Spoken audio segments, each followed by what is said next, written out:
Welcome everyone to our Lunch, Learn, Link seminar sponsored by the Sidney Kimmel Comprehensive Cancer Center and the Maryland Cigarette Restitution Fund. Today we have a real treat. John Carethers from the University of Michigan is with us to talk about colon cancer and the breadth of his research and maybe some stories about how he got there. So it will deal with disparities, but also inflammation and the genetics of colon cancer. So I'm really happy that all of you could attend. Welcome to our online viewers as well from University of Maryland and Howard University. And for those of you in the audience today, Nicole will be at the side with tickets for your pizza. So if you have a ticket, you can grab a piece of pizza at the end over in the gallery. We'll remind you. It's wonderful pizza. So today, John Carethers, he's the MACP-Richard Boland Distinguished University Professor and John Searle Professor of Internal Medicine at University of Michigan. He's going to talk about cancer. He is a gastroenterologist, so a very practical view, maybe population-based view of the issues. And he just has a wealth of literature that he's participated in. So I think you'll find this a treat. So I turn it over to John.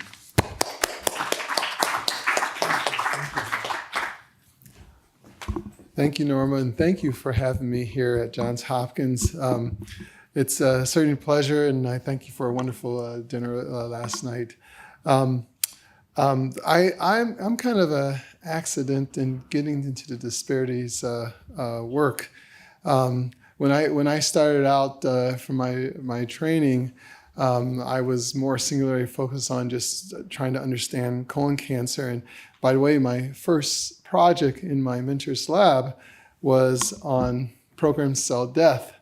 And then that was my major project. And I even wrote a grant on it, but we never published anything on that. Then I had this minor project that we didn't even know what it was yet. It turns out it was DNA mismatch repair. I just happened to be in the right place at the right time back when I joined my mentor's lab in 1992, 1993, before the first papers on human colon cancer microsatellite instability were published. And we were, Juichi Sato, who was a postdoc in the lab, would show these gels to my mentor, and these alleles would move around. And Rick would say, "You're doing it wrong. You're doing it wrong." But it was actually microsatellite instability. We just didn't recognize what it was. And then that became my major project that I've been working on for the last 25, 30 years. So it's just weird how things happen. So that's how I started out. And then later, it wasn't until someone asked me to write a review on cancer disparities, and this was probably late 90s.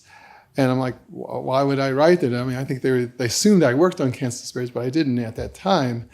And then when I started looking through the literature, there wasn't much data out there. So we've learned a lot since then. And I'll hopefully show you some of the things we've learned, not only what we've done, which will be more on the second half, but some of the stuff that other people have done epidemiologically to try to understand this better.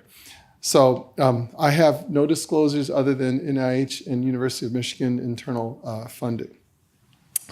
So I'm going to talk just brief on, you guys probably know this better than I do perhaps, but the epidemiology of race and colorectal cancer with a handful of slides.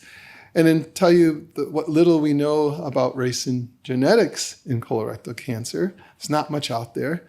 And then spend probably the bulk of my presentation on inflammation and how it affects DNA mismatch repair and how that influences things that we found between race, largely between blacks and whites. And then kind of summarize that and actually give some future directions. So being a gastroenterologist, I focus on the GI tract. And looking at SEER data, this is a paper we published a couple years ago on 7 of the GI tract cancers, and what is the incident and mortality ratio. So this is a kind of an artificial way of looking at is a cancer more common in blacks versus whites when you do these incident and mortality ratios. And there's 2 things that come out of this. One is the racial difference between those 2 races? And second, is there any additional disparity with the mortality piece of this? And so if you, I'm going to use the mouse here. So esophageal cancer, if you look at the black to the non-Hispanic white ratio, it's 0.75, meaning whites have more esophageal cancer than blacks, okay? And that ratio is pretty much between incidence and mortality about the same. So probably it's from the beginning, not during later when you get treatment and other things. And this is largely because of the increase in adenocarcinoma, particularly among whites with gastroesophageal reflux disease.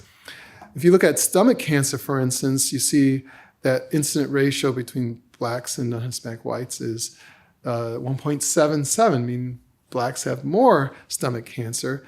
And then there's an additional bump up between the mortality ratio, meaning the things that happened, there's probably other things that are influencing the worst mortality after the incidence is taken into consideration. Pancreatic cancer, similarly, but there's no bump up on the mortality ratio. Small intestinal cancers, which are fairly rare, and that's a whole nother discussion we can have. Why do you have 18 feet of small intestinal bowel and you rarely get cancers, and you got 4 or 5 feet of colon and you get tons of cancers? That's a whole nother story. But the incident ratio and mortality ratio are about the same, higher in blacks versus non-Hispanic whites. Anal cancers, they're pretty much uniform. It's largely HPV driven. Colorectal cancer there's a disparity in the incidence, as well as a bump up in the mortality based on these types of ratios, et cetera. So you can get a feel for what's going on in the GI tract and how there's some disparities, at least between blacks and whites. If you look at cancers and how we screen, because screening is still the ultimate prevention modality, this is the latest data from the American Cancer Society showing that colorectal cancer is going to affect about 145,000 people this year. So it's not the most prevalent cancer. It's the 3rd most prevalent cancer. But it's the 2nd deadliest behind lung cancer, estimated 51,000 deaths this year. Now, it's very interesting. For breast cancer, we have mammograms and self-exams. Cervical cancer is pap smear. Prostate cancer, rectal exams. PSA is the controversial thing. Colon cancer, we've invented 7 or 8 tests because it's so deadly. But now we classify these into tiers. So our first-tier tests are usually the fecal immunohistochemical test and colonoscopy in the United States. But in Great Britain, it's FlexSig, and in some other countries, it's just the FITS. And we have 2nd and 3rd-tier tests that we do that have different levels of efficacy. The FOBT is now relatively obsolete because FIT has just kind of replaced that. And barium enemas are, most radiology people did not like to perform those anyway, but their sensitivity is actually pretty poor. So this is a 2nd deadliest cancer, lots of tests to go after, although that is slowly getting organized in the GI literature as well. There are a number of deaths, as I mentioned, that are different between, at least with accurate data between blacks and whites. And without going through each one of these cancers like I did on the first slide, I just want to point out of all these GI cancers, colorectal cancer is slightly over 40% of all the GI tract cancer burden, 40%. And if you look at the overall mortality to incidence ratio for colon cancer, it's about 37.1%. Thank you. But if you look at the black mortality, it's 40.7%, meaning that it's higher by those ratios. So data from the American Cancer Society shows these rates per 100,000 of the population standardized to the 2000 census. So you look at overall, these rates for male and females are in the order of 35 to 45 per 100,000, with the deaths in the order of about 12 to 17 per 100,000. But that varies by race. In every category, blacks were higher than whites. Certainly much higher, whites are even higher than Asians. The data has been slowly been gained for American Indians and Alaskan Natives. And I think and this is just my own theory, I think if you looked at data 10 or 15 years ago, those numbers were much lower. But I think they're living longer and not dying earlier. And now you're seeing the manifestation of the cancers coming out there. A colleague from Howard, I don't know if he's online or not, published a paper looking at young onset cancers. This is another hot topic in the colon cancer field. And even looking at people aged 20 to 44, and this is the data that's published in 2016, so that's the latest data we have, shows that even young black patients had a higher rate per 100,000 compared to whites and Asians for the data he had at that time. So some of these things may start earlier. So why is that? Well, we don't fully know. If you look at the trends, for both males and females, the good news is colorectal cancer rates and deaths are coming down. But for males, there's still that disparity ratio. They're both coming down, but they've actually widened. So if you look at the black line, it's starting to level out for that mortality ratio. For females, that line is starting to trend down, meaning they're slowly closing the gap. And although I'm not going to spend a lot of time on this, there's great evidence for intensified screening through navigation can mitigate some of these differences over time, particularly at the level of the screening. If you look at stage of survival, we're still seeing differences. So this is the data, again, just published a couple months ago from data from the American Cancer Society. There are slightly less localized and regional for blacks compared to whites for colorectal cancer, meaning those are the ones that typically are cured, but higher distance, which are less likely to be cured. And if you look at the survival rate for every single stage, it was slightly less. And this ranged from a few percent to as much as 7 or 8% for that. Now this next slide is a figure that we put in a review that I wrote summarizing data from screening populations and then looking at what happens between, in this case, blacks and whites, or the blacks, that's just blacks in the general population.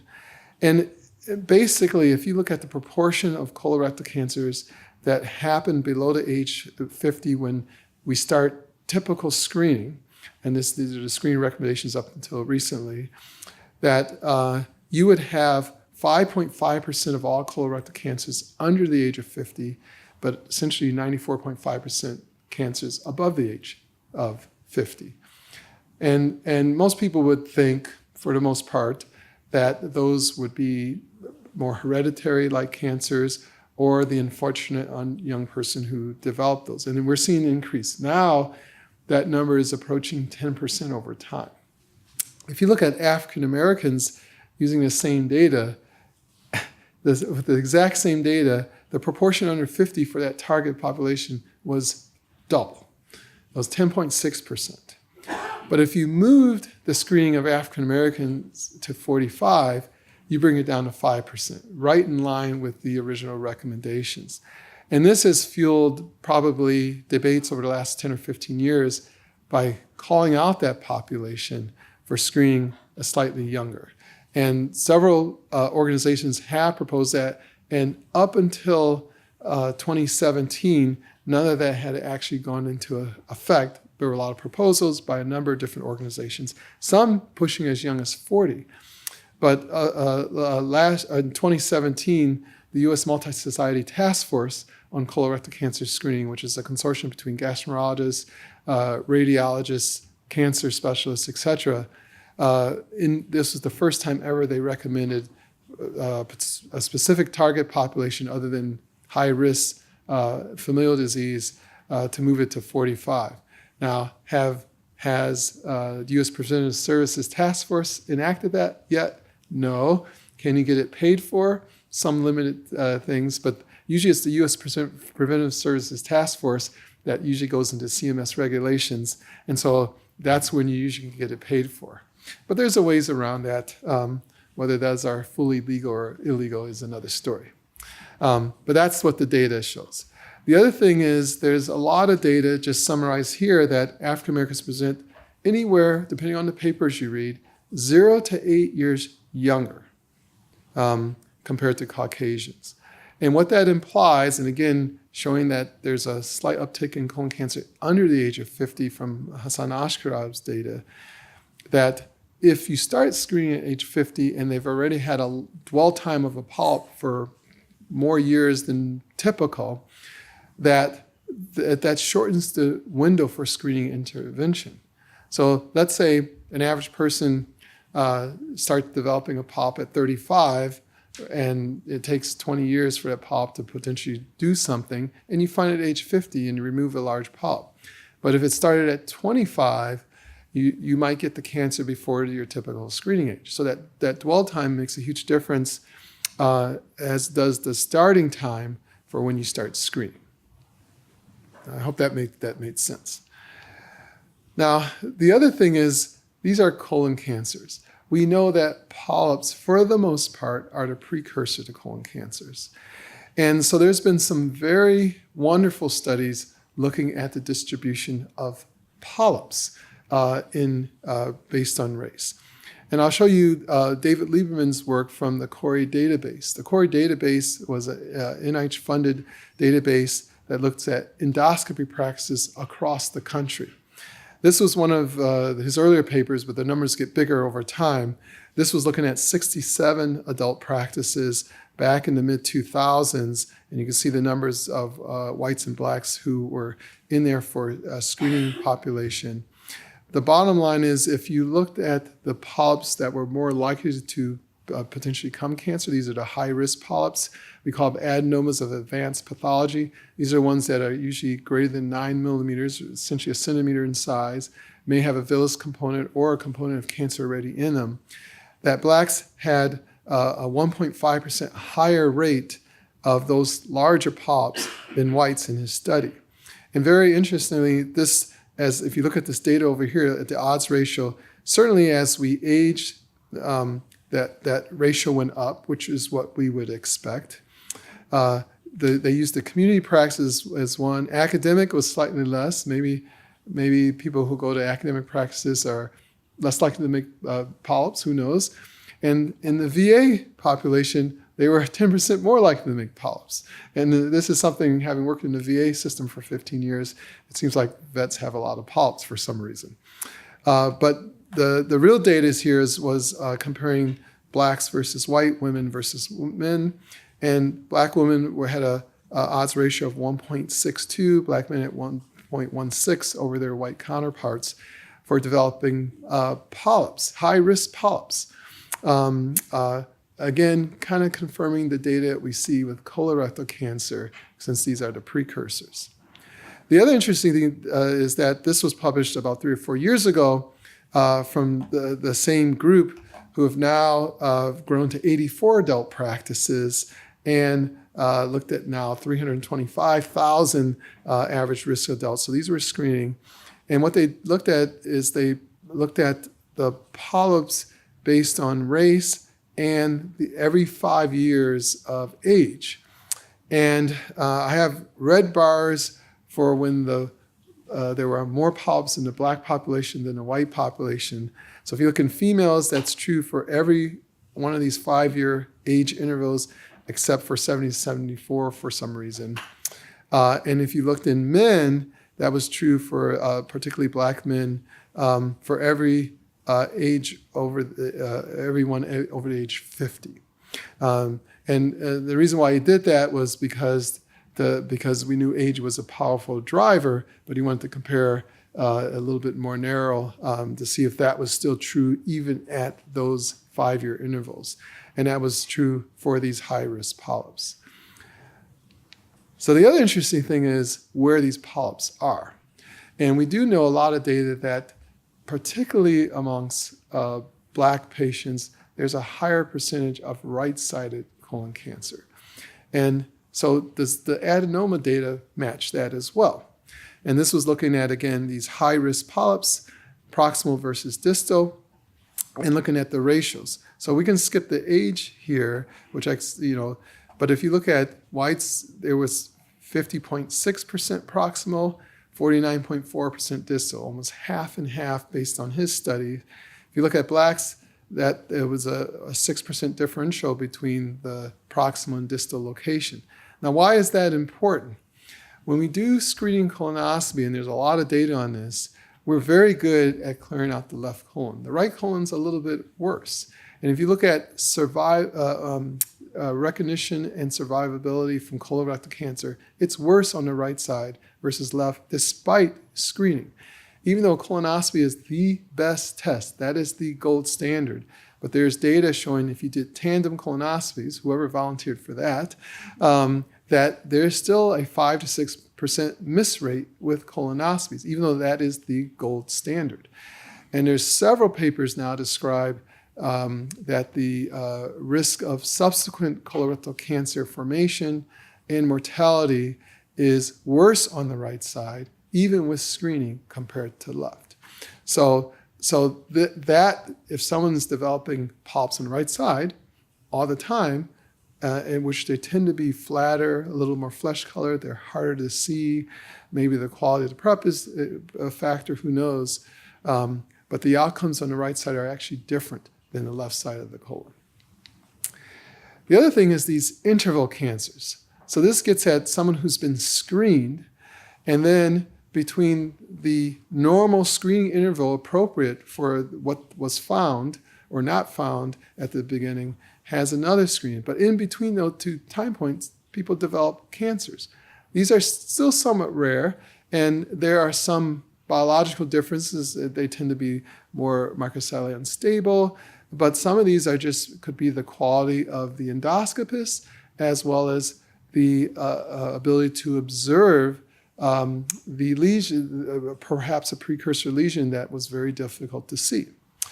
So in this particular study, which just came out in the Annals a couple years ago, it turns out almost 53% of Blacks who had screening had physicians who had lower polyp detection rates than versus 46% of Caucasians. So that means the quality of the physician may have made a difference. Now, they did standardize this later on. So if you look at the interval risk probability, I can tell you this solid black line is whites, and this top line is Blacks. And this is the cumulative probability of an interval colon cancer. So over time, and this is in months, that if you were Black, you were more likely to have an interval cancer. Now, the scale of this is pretty small, but still it was 5.8% versus 7.1% with a hazard ratio of 1.31. Interestingly, the authors recognized that the quality of some of the endoscopies was a little different, and we do standardize this as a place. So people who have low polyp detection rates have an intervention to raise their polyp intervention rate. So we're trying to do this right at least our institution. I hope that's done at every institution. But adjusting for the higher polyp detection rate did not remove the disparity. Interesting, at least in this study that was published in the Annals. So that's my general epidemiology. Now, let me tell you about race and genetics. I only have a couple slides on this, and that's because there's not much known. So first of all, what about hereditary genetics? We know a lot about the high-risk syndromes. These include things like FAP, MYH-associated polyposis, the polymerase epsilon delta polyposis, Lynch syndrome, which is the most common one. That affects 3 to 4% of the population who get colon cancer. There's some other rare runs. And as best we know, there are founder mutations for some of these syndromes, but they're seen in essentially every race. We see them in Saudi and Middle East families. We see them in Finland. We see them in the United States. We see them in South America. So FAP is described on every continent. Lynch syndrome is found on every continent. There's some exceptions with founder mutations, but it's all over the place. And it does not appear to be focused in at least one racial or ethnic group, as best we can tell based on the data that's out there. Now, what about somatic genetics? So this is a slide from the TGCA data set that summarizes about 30 years of genetic work in colon cancer. So let me just walk through this quickly because it helps explain the next slide. This upper graph on the y-axis shows the mutation rate. This is inside the cell's genomic DNA. So this will be a cancer cell DNA. And the x-axis has the tumor site, the microcellular instability status. I'll walk through that in a little bit. The CIMP status, this is CpG methylated phenotype status, and MLH1 silencing. And if you notice, almost all the red bars overlap each other because they all cause the same thing. But just to suffice to say, that is about 15% of all these tumors. And these are all hypermutable tumors, meaning that they have anywhere from more than dozens to 1,000 mutations. This is a logarithmic scale. So that's 15%. And essentially all of them are the ones that have a microcellular instability phenotype or genotype. The other 85% follow the classic Burt-Vogelstein model, in which they are non-hypermutated, and they follow a series of genes that drive its pathogenesis. So if you look at the non-hypermutated, the classic APC, P53, KRAS, PI3 kinase pattern, you'll see here, there's a handful of genes that are very common in almost all somatic mutations for these tumors. And then there's a long tail that might individually be present. In the hypermutated MSI positive tumors, you notice that the tail looks different because most of these genes, for the most part, have coding microsatellites in their genes, and they get frame shifted. So they take out ACVR2, which is the activin type 2 receptor. APC has a couple of coding microsatellites in it itself. The TGF-beta-R2, another one of the TGF-beta superfamily genes. BRAF doesn't have a coding microsatellite, but it segregates with this group. That's one of the few that doesn't. And even mismatch repair genes, MSH3 and 6, have coding microsatellites in them. And you notice that the percentage is more uniform across because it's largely based on the structure of those genes that get affected compared to the non-hypermutated group. Now, I went through that. I should say one other thing. If you look at this hypermutated group here, this is in the same order of the tumors listed here as in this inset box. And you can see, for the most part, these gray boxes, it's basically methylation of the mismatch repair gene MLH1.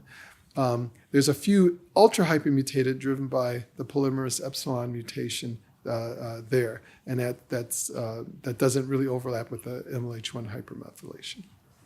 So I mention that because this slide has all the data we have on the least difference between African Americans or blacks versus whites. So a colleague of mine, Sonia Kupfer's group at the University of Chicago, published in 2015, largely looking at Lynch syndrome families. So these were African American Lynch syndrome families. And what they found was there was a subtle difference between the type of mutations you found in these mismatch repair genes, that 2/3 were specifically MLH1. Typically, MLH1 is more about half, 45, 50%, not 66% of the mutations are found in Lynch syndrome. So they found 2/3 were MLH1, and they found some novel mutations that may have come from various ancestral backgrounds. But the cumulative risk for cancer was exactly the same as those from European descent. And so she just closed that article by saying there's probably some genetic diversity in the mutation spectrum, but the phenotypic outcomes were pretty much the same. So that was it. And that's about all we know, the differences. Now, what about somatic mutations? And there's been a lot of theoretical areas on this, but not too much to back things up. There was one paper published in PNS by Sandy Markowitz's group at Case Western, which found through whole genome sequencing of multiple tumors that there were 2 or 3 genes that were uniquely mutated in colorectal cancers from Black patients. And they focus on EPHA6 and folliculin. And those, if you remember, germline folliculin causes Birt-Hogg-Debay syndrome. It has nothing to do with colon cancer. That's a kidney cancer and a lung disease. But they found these as potential unique driver mutations. I have not seen any follow-up of this and any verification of this, although I heard one from being on an external advisory board that someone did some sequence of a handful of tumors and they found some of these same genes. But I haven't seen any other publications on this to date. These were deleterious mutations. If you look down in this box here, they were missense, and one was a splice for the EPHA6, and a couple of these were insertions or nonsense mutations that were presumed to be driver somatic mutations. So I'll say two more things about this. One is I think this needs to be verified, and we haven't seen any verification to date. And second, this group, nor anyone else, has proven that these are true driver mutations for the tumor yet. So this is out there, but there's still a lot to know. And that's it. So let me spend the bulk of my time on inflammation and repair. Now, we know that you can take someone who's presumably genetically susceptible and give them an environmental exposure, and the outcome for some of those groups will be a cancer, depending on what that environmental exposure is. It's a gene-environment interaction, whether it's a pro-carcinogenic virus or a change in your microbiome because you are what you eat, you're feeding the bacteria down there that may make certain products and digest certain products.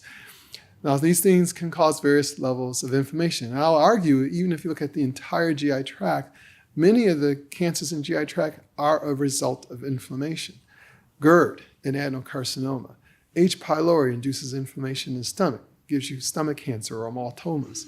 Inflammatory bowel disease is a high risk for developing small intestinal as well as colon cancers, both Crohn's and ulcerative colitis. And certainly, I've had people who had even non-HPV anal cancers from because they're incontinent and repeated inflammation and damage develop a cancer, sometimes a skin cancer or early adenocarcinoma. And certainly, the liver and pancreas, repeated bouts of inflammation with pancreatitis puts you at risk, and same thing with the liver. And so inflammation can be a big driver, at least along the GI tract, for many of these cancers. If you look at what are the risks for colorectal cancer, I always classify these into modifiable and non-modifiable. Non-modifiable, you can't change your age unless you go back in time somehow, and let me know if you can do that. You can't change your family history and your race. I mean, those are really the inherited factors. But things that can modify, and we know the environmental exposure include diet and diet supplements. That's fueled by socioeconomic factors and healthcare access, the use of tobacco, the use or non-use of NSAIDs, those types of things. And I would argue that all those things, to some degree, directly or indirectly, will affect the level of inflammation that you have. Okay? Now, this is a study from Steve O'Keefe, published a few years ago, which is kind of a mind-blowing experiment. What he did, and this was to assess what happens in the colon by your diet.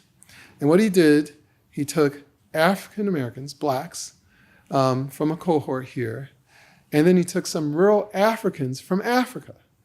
And now, keep in mind, the epidemiology of colorectal cancer in rural Africa is pretty low. Okay, it's below our radar. Of course, the rates I just showed you are very much higher in the United States. And what he did is a diet swap. He took the rural African diet, gave it to the African Americans here, and then he gave this westernized diet by changing the lipid content and all this other stuff, and gave it to the rural Africans. So the African Americans had a much higher fiber, low fat, whereas the rural Africans now ate the nice high fat, low fiber, westernized diet. And then what he did, he gave him this diet, had a wash-in period, and then he took pre-biopsies before the diet change and biopsies after the diet change, and to see what happened in the colon itself. This is just fascinating. So on this left graph, the series of graph here, Ki67, which stains proliferating cells. So if you look at the African Americans on the original biopsy, this is the level of proliferation they had. And when they went on the rural African diet, the level of proliferation was cut in half. And on the Africans who went on the westernized diet, their level of proliferation doubled. This is just from staining the cells in the crypts of the colon. If you look at intraepithelial lymphocytes, the level of inflammation, it dropped not quite in half for the African Americans on the rural African diet, but statistically went up the level of inflammation in the colon on this westernized diet for these rural Africans who weren't used to this. And if you look at macrophage markers, similar thing happened. Now, if you look at what happens to the metabolites, because you're probably changing the microbiome in this, butyrate is a short-chain fatty acid that fuels colonocytes. It's one of the few food sources for colonocytes to be healthy. And we know this because if you take someone and divert their colon from the fecal stream for a while, they'll get a bad pouchitis because there's no short-chain fatty acids in that fecal stream. And the fix is to rehook them up or give them fatty acid enemas. Okay, so it's a fuel thing. So it's a good thing. But when you switch the diet within 2 weeks, and this is, I think this is diet week 2. I can't remember the label here, but the bottom line is the African Americans, the U.S. people, had much higher level of butyrates after that 2-week period, and the rural Africans who were eating the westernized diet lowered their butyrate levels. Okay, so the good short-chain fatty acid, the ratios change. Now, interestingly, we make secondary bile acids as well, and it's been proposed that secondary bile acids, which require bacteria input from the primary bile acids that we put in our enterohepatic circulation, which are modified by the bacteria to secondary bile acids, is a potential pro-carcinogenic compound. No one's 100% proved that, but there's been some associations. And so they looked at the secondary bile acid, deoxycholic acid, and the opposite thing happened. African Americans, the level of deoxycholic acid went down on the rural African diet, and for the rural Africans on the westernized diet, it went the opposite direction. So the bottom line is, on this new diet, the African Americans increased the butyrate, decreased the deoxycholate, and just the opposite happened. So this was within 2 weeks. Can you imagine being on this diet for 30 or 40 years, where you're altering the proliferation? So if this holds up for a long period of time, so I say this because, some of the things I'm going to tell you about is we find this in a certain race, but race may just be the proxy for what we eat and what we make. Okay. The other thing I'll point out in this is that there's been a number of really good studies, principally by this guy Boland in Europe, showing that the level of inflammation can predict your outcome better than classical staging. And this was a paper he published in 2006. He's published multiple papers since then, showing that, typically stage 1, early stage, great survival. Stage 2, a little worse survival, but not too bad. Stage 3, you drop off. That's why you need chemotherapy for that. Stage 4, survival is like 5%. It's bad no matter what, because it's metastatic disease. But if you break it down by the level of T cell infiltration, and this is CD3 stains T helper and all T cells, essentially. And he counted the cells in the center of the tumor, that's CT, and the invasive margin, that's IM. And if they were high, no matter what stage you were, you had pretty good survival. Stage 1, 2, or 3, all bunched up here. If you had low CD3 counts at the center of the tumor or invasive margin, you had lower survival, irrespective of the stage. And of course, stage 4 just did poor no matter what you did. But it did point out that the immune system is very important in this. Now, let me tell you a little bit about DNA mismatch repair. Many of you probably know this, but I mentioned Lynch syndrome earlier. DNA mismatch repair is an enzyme system that's evolutionarily conserved. This system is present in single-cell organisms because it repairs DNA. It's a little bit more complex when you get to yeast in humans, but it's essentially the same system. If you go back to yeast and bacteria, they're called the S and L proteins. And then later in humans, we call it the mutated S homolog, MSH, or mutated L homolog of these proteins. So these are the proteins that are in almost all living organisms to some degree or another. Of course, the level of the protein is a little more sophisticated in some organisms. And they work together to repair DNA. Principally, the main function of these proteins in human DNA is to repair post-synthetic mistakes. And these are the level of the single nucleotide as well as at these repetitive sequences we call microsatellites in the DNA. Okay, it's called mismatch repair because it fixes mismatch, but it's called microsatellite instability because it also fixes microsatellite DNA.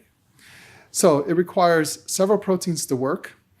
Complete loss, if you take out MSH2 and MLH1, which are the two most common genes in the germline of Lynch syndrome patients, that's why you get early onset cancers. Okay, PMS2 will do it, but it's slightly later onset. The partial loss is because there's for MSH6 and MSH3 is because their biochemical overlaps slightly. These proteins interact as heterodimers. So MSH2 will pair with MSH6 or 3. And in humans, MLH1 pairs with PMS2. In the yeast, it's called PMS1. But it's called PMS2 in humans, so that's all you need to know. They work at heterodimers, and when one is not there, the other one becomes unstable unless it has a viable partner. So MSH2, since it can pair with 6 or 3, will be around even if 6 is missing because it can pair with 3. But if MLH1 is missing, PMS2 will also become degraded. So this is an example of this. This is an immunohistochemistry over here showing MLH1 is missing, but you see PMS2 is also missing because its binding partner is gone and by itself becomes unstable. In this case, MSH2 is present, and you see MSH6 is present. If MSH6 was missing alone and MSH2 was there, this is clearly an MSH6 mutation. Okay? So the loss of one partner causes instability of the other partner.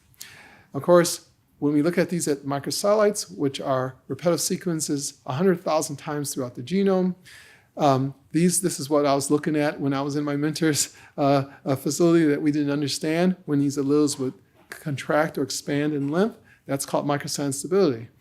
And this study, which Paul Motrich did in bacteria way back in the 80s, he received the Nobel Prize in 2015 for understanding this process. This is how the system works. So I said 2 can pair with 6 or 2 can pair with 3. Rick Fisher showed that this acts as a clamp. It actually surrounds the double strand of DNA and actually can detect defects in the DNA that interfere with normal Watson-Crick hydrogen bonding base pairs. So here's drawn a CT mismatch. It's a single mismatch. So 2 and 6 would recognize that. They hydrolyze ATP to close, kind of like almost like an actin-myosin muscle fiber. And then it caused a second group, MLH1 and PMS2, to signal for repair, or if the repair is futile, signal cell death. Now, it can also do it at these microsatellite sequences. What I have depicted here is a tetranucleotide sequence. This is a repetitive sequence of AAG, AAG, AAG. And you can see any AAG can pair with its partner TTTC on the other strand. And if they don't perfectly pair, I call it the broken zipper model, where you can loop out one because any of those AAGs can pair with any of those TTTCs. So if it doesn't line up exactly, you got to loop out of, in this case, 4 nucleotides. If it was mononucleotide, it'll be 1 nucleotide sticking out. This can happen on the template strand or the newly synthesized strand. And so that will tell you if you get a contraction or expansion or this insertion deletion loop. And so the system will repair both of these types of lesions. So what are some common defects with some common features of defective mismatch repair? In the sporadic cancers, it's seen in 15% of all colorectal cancers. So pretty common. The tumors display microsatellite instability. If I was able to take DNA from those tumors, I can show you that there's microsatellite instability. There's the shifting of these, the length of these microsatellites. And as I showed you in this previous slide, you can lose DNA protein expression. And in most cases, in sporadic, it's due to hypermethylation of the MLH1, which will take it out from being transcribed and translated, and then you lose the expression of MLH1. 70% of these tumors tend in the proximal colon. These are right-sided tumors.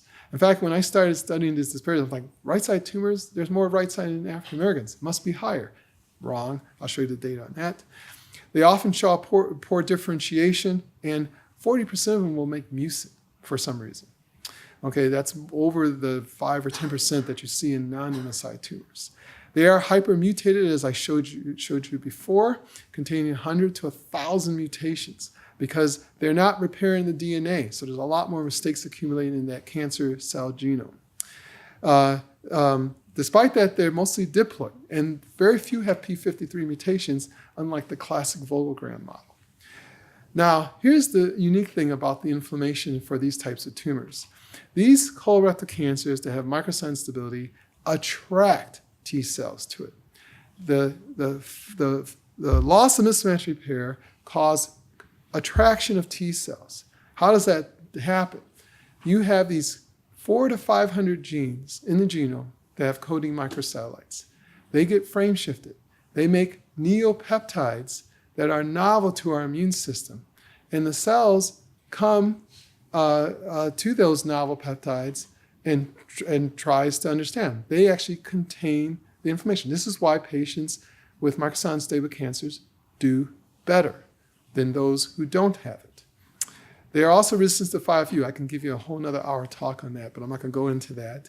And they show longer survival, as I alluded to. This is the pathway that MSI tumors go.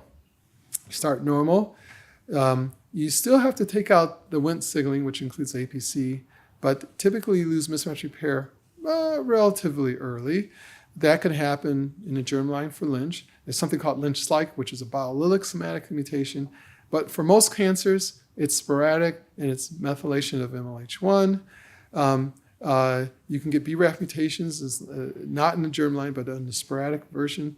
You get this chaotic multiple mutation, hypermutatable phenotype, which includes these immunogenic neopeptides from many of these genes, because now they're not forming their full, they're forming these truncated, that essentially cause an immune reaction, and the patient is essentially self-vaccinating themselves against their tumor. Those frame shifts, you can detect the microsatellite instability high. As those frame shifts accumulate, they also acquire expression of PD-1. And this is the trial that Luis Diaz, who was here, showed beautifully that these tumors are susceptible to anti-PD-1 therapy. So that's an induction of protective T cells. This is what these tumors look like histologically. They tend to be poorly differentiated, so not organized like you see in these well-differentiated ones. They tend to have these mucin. This is what this whitish, grayish stuff looks like.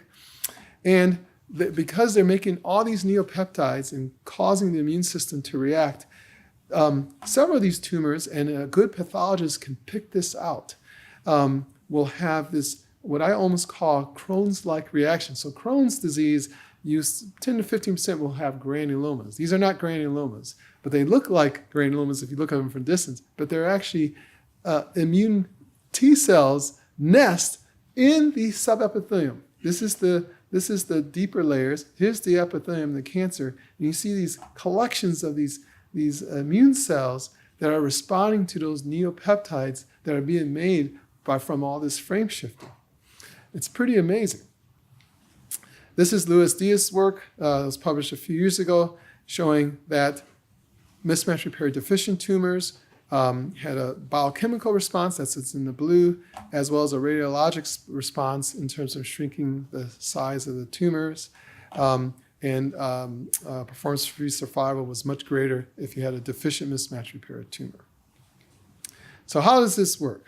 So you get alteration of mismatch repair, you get all these target gene mutations, then frame shift induces protective T cell inflammation, and the biological consequences is that you have a lot more prison guards around the prison, and the prisoners can't get out.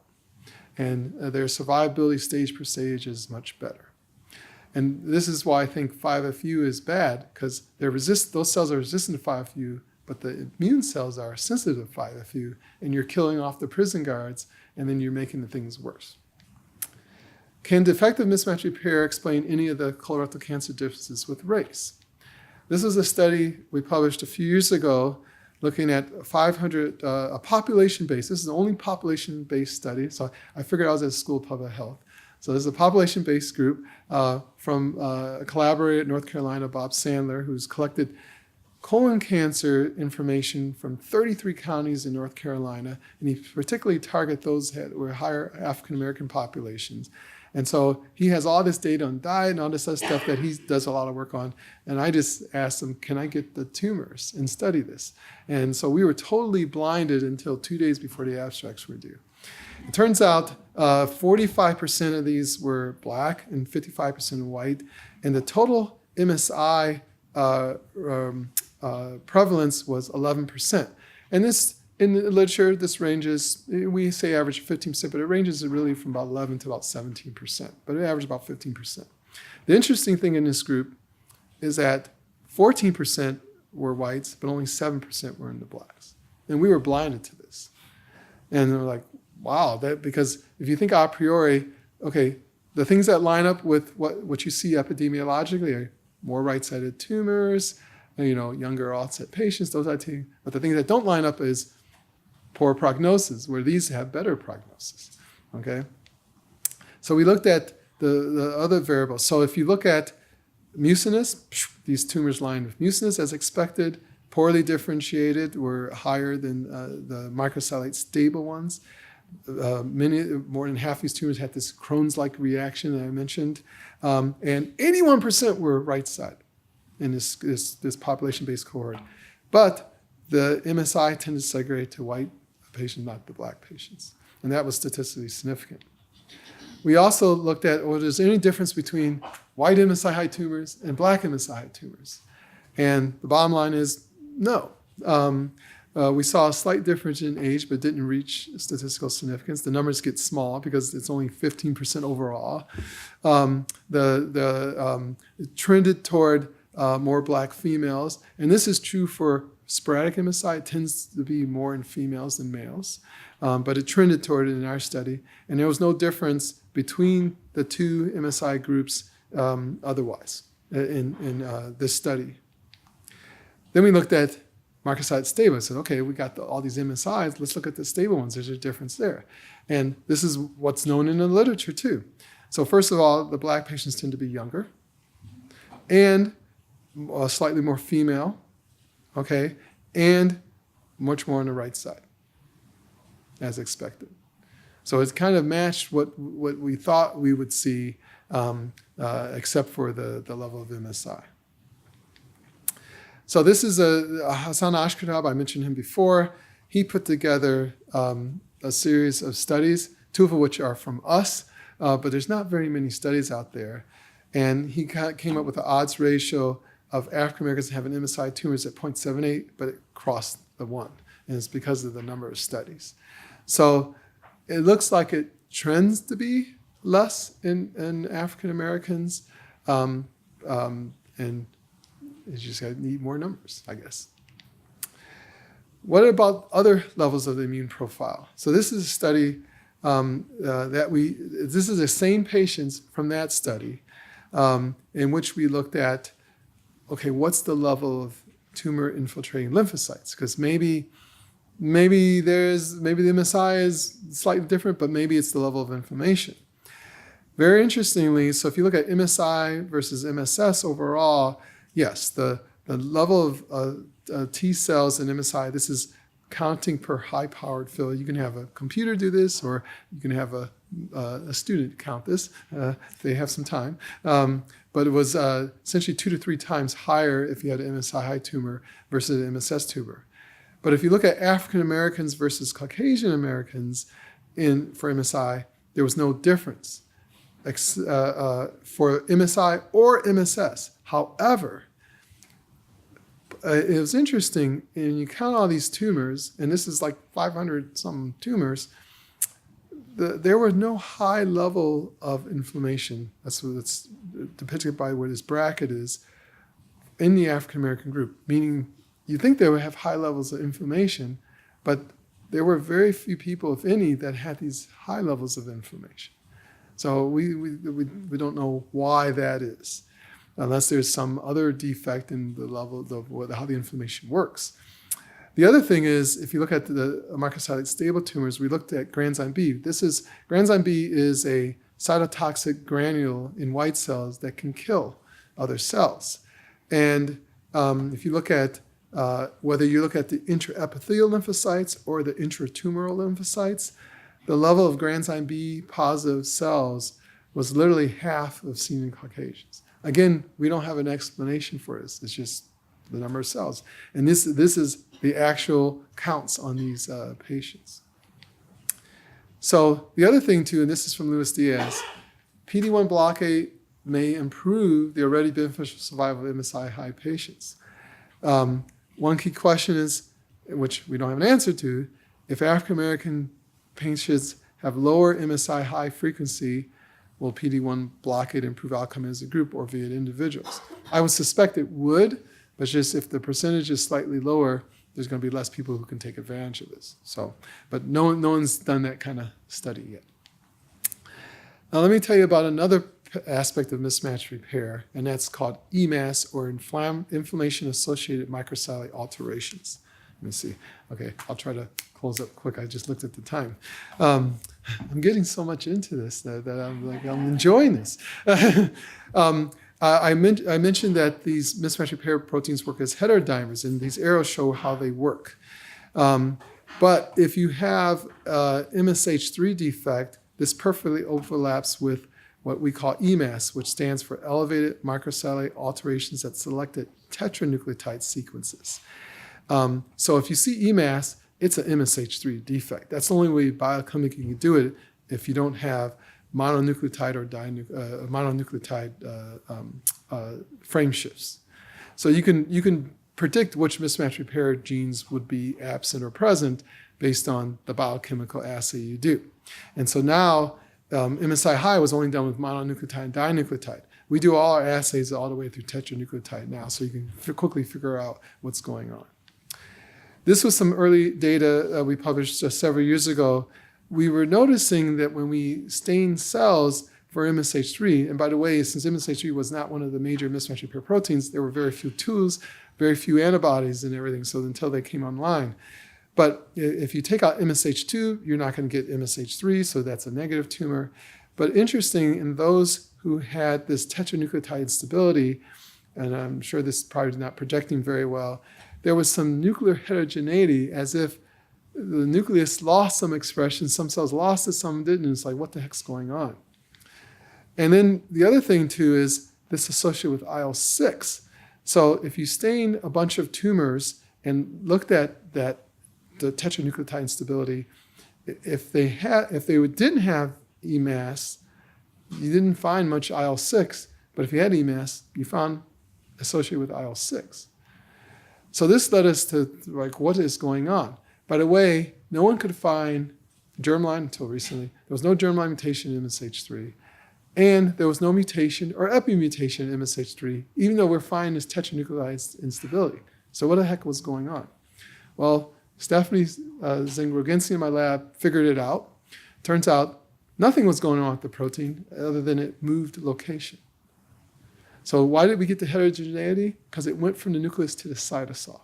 Let me show you this. So this is IL-6, this is control, so no IL-6.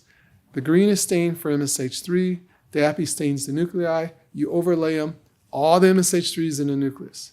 You give IL-6, the green disperses, and overlap that with the nuclei, you see all the green is now outside the nucleus. You can see this biochemically here. This is taking an egg, taking the yolk, separate from the egg whites. So the egg yolk is the nucleus, and you can see with increasing doses of IL-6, it drops in that yolk or nucleus, and it picks up in the cytosol. This is not true for MSH6, MSH2, and MSH1. Only MSH3 is the one moving. And while it's out the nucleus, you take a genetic locus as a tetranucleotide sequence. While it's outside the nucleus, you start getting more mutations. This is just by inflammation, okay? So the way this works, without showing you a lot of data, MSH3 can move, and we've now mapped the nuclear export signals and the nuclear localization signals of MSH3 because they weren't previous mapped, and that's a paper under review. MSH3 can move out and back into the nucleus, unlike the other mismatch repair proteins. Amazing. I'm going to skip this next one. So the way we think of this is you can induce neoplasia. Who knows what's causing inflammation? Inflammation occurs. Now you get MSH3 shifting out of the nucleus. You can get double-strand breaks or other potential mutations. But the biological consequence is increased metastases. By the way, this is seen in half of all colon cancers. This is more common than MLH1 hypermethylation. But it's a somatic event. Some features, observed in 50%, they display EMAS.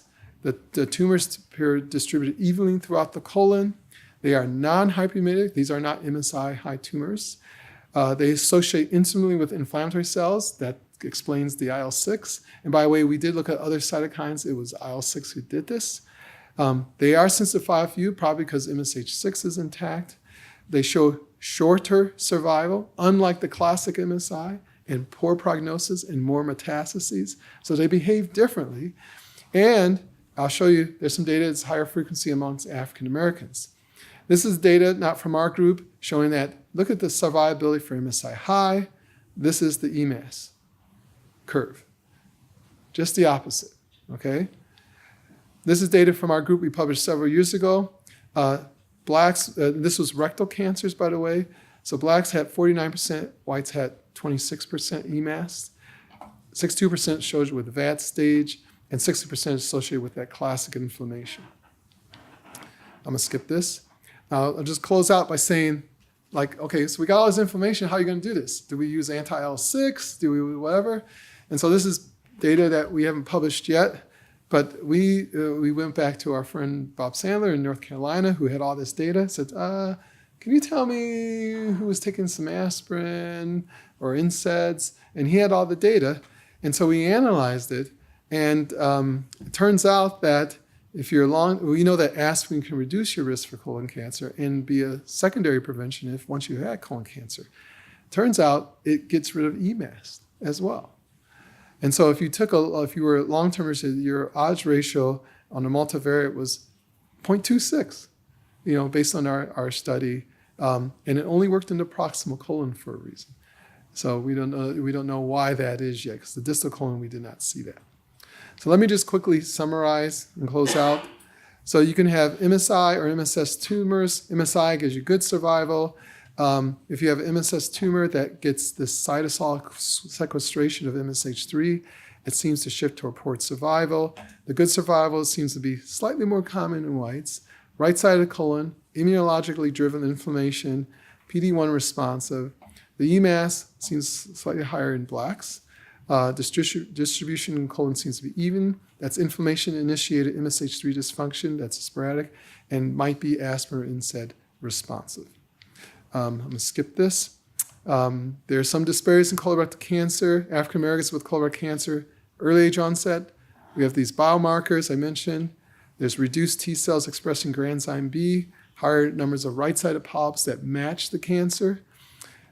There's a lot of evidence of patient navigation, so getting ahead of the game works.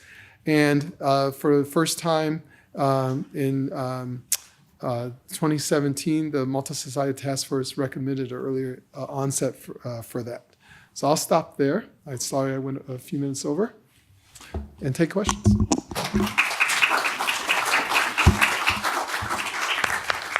Thanks so much, John. That was a big picture for colon cancer. Appreciate it. Questions for our guest? We'll give you a microphone if you don't mind. Nice talk. I was wondering the right-sided the blacks have more of right-sided colon Yes. CRCs. Do they also show features of more hyperplastic polyps or serrated, which is more associated with the BRAF and SIM with the Correct. right-sided? So the question is, could the difference be serrated polyps, which are higher risk? About 10% of those can go into colon cancer compared to a classic regular adenoma.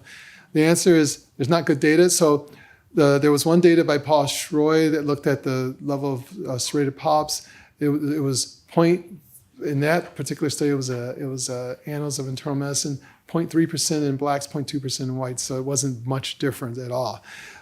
So they're not known to be all serrated adenomas. We just published, again, with Hassan Ashkartab, a group of serrated adenomas found in blacks. Now, this does not address the epidemiology. There seems to be some aggressiveness differences, but it doesn't address the epidemiology. So the answer is there's no evidence that these are more serrated in African Americans versus non-African Americans to date. May I ask another question here? So the other thing is the EMAST.